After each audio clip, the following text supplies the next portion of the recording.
আমার আর কোনো উপায় ছিল না, সরি। খুব আনন্দ হচ্ছে না? হবেই তো, তোমার স্বপ্ন পূরণ হয়ে গেছে না? তুমি তো এটাই চেয়েছি, আর স্বপ্ন ভাঙলো না ভাঙলো তাতে তোমার কি যায় আসে? তোমার হলেই তো হয়ে গেল। তুমি আমার ভুল ভাবছো সুমি, আমি তোমার ভালোর জন্যই। চুপ করো তুমি, কত কথা বলবে না। আমার এতদিনের স্বপ্নগুলোকে এক বলে তুমি একদিনে শেষ করে দিলা। কি দোষ করেছিলাম আমি? আমি তো তোমার কোনো ক্ষতি করিনি, কেন তোমার সাজা দিলা আমাকে? আমার কথা শোনো সুমি, আমি তোমাকে আমার জীবনের থেকে বেশি ভালোবাসি। একদম আমার কাছে আসার চেষ্টা করবে না। তুমি কেমন মানুষ আমি তোমাকে চিনে গেছি। আমি তোমার হাতের মতো বাঁচতে পারবো না। যার জীবনে কোনো স্বপ্ন নেই, তার জীবনে কোনো হয়নি হয় না। সুমি, পাগল হয়ে গেছো? কি করতে চাইছো তুমি? আমাকে ভালোবাসা নিয়ে ঘৃণা করো, সব ঠিক আছে। আমাকে তোমার পছন্দ না, আমি এখনই ডিভোর্স দিতেছি, কিন্তু নিজেকে শেষ করো না। তুমি জানো আমি তোমাকে কেন বিয়ে করেছি? যাতে আমার ভালোবাসার মানুষের স্বপ্নগুলোকে পূরণ করতে পারি। কোথায় যেতে হবে বলো? কলকাতা, দিল্লি, বম্বে, সব জায়গায় নিয়ে যাবো, সব করবো তোমার জন্য। তবু কোনদিন স্বামীর দিকে চাইবো, এইটুকু বিশ্বাস করতে পারি। তোমার কথা খুব শুনলাম লালটার মুখে, খুব ভালো গান করে বলে। এটা গান করে দেখি। এখানে এখানে কি হাজার হাজার লোকের মাঝখানে গান করতে হবে? লজ্জা করলে হবে?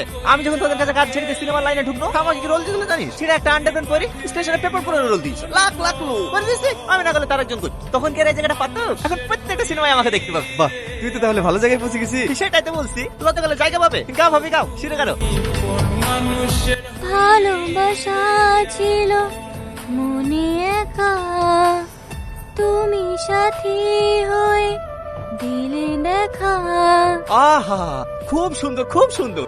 প্র্যাকটিস করলে আউট আছে, তখন প্র্যাকটিস করলে ঠিক হয়ে যাবে। আমরা কদিন আগে গেছিলাম অডিশন দিতে, টাইমে পৌঁছতে পারিনি বলে চান্স দেয়। ওখানে যাও কেন? ওখানে চান্স পেয়ে কি করবি? কোথায় একটু টিভিতে দেখাবে? আমার দালাল 40-50 টাকা নিয়ে নেবে। আমি তো ডাইরেক্ট সিনেমাতে চান্স দেওয়ার কথা ভাবছি। হ্যাঁ, আমি সিনেমাতে গান গাইবো। হ্যাঁ, আমার কম দিনের সাথে পরি চান্স নাকি? 2 বছর ধরে কলকাতায় পড়ে আছি, 3 দিন বাদে কলকাতায় আসি। ফোন করবা, ভাবি গেলে চলে আসবি। ঠিক আছে। 3-4 দিন হয়ে যায়, মলমটা ঠিক মতো লাগালে 2 দিনে ঘা শুকিয়ে যায়। মা আমাকে দেন, আমি লাগিয়ে দিচ্ছি। গরম পানি দিয়ে ভালো করে পরিষ্কার করে দিবা। ঠিক আছে মা। সরি, কেন? আমার জন্যই তো সেদিন রাগের মতো অনেক কিছু বলে ফেলেছি, সরি। আরে ঠিক আছে, স্বপ্ন ভেঙে গেলে কত কষ্ট হয় সেটা তো আমি জানি। তাছাড়া তোমার জায়গায় আমি থাকলে আমিও হয়তো এটাই করতাম।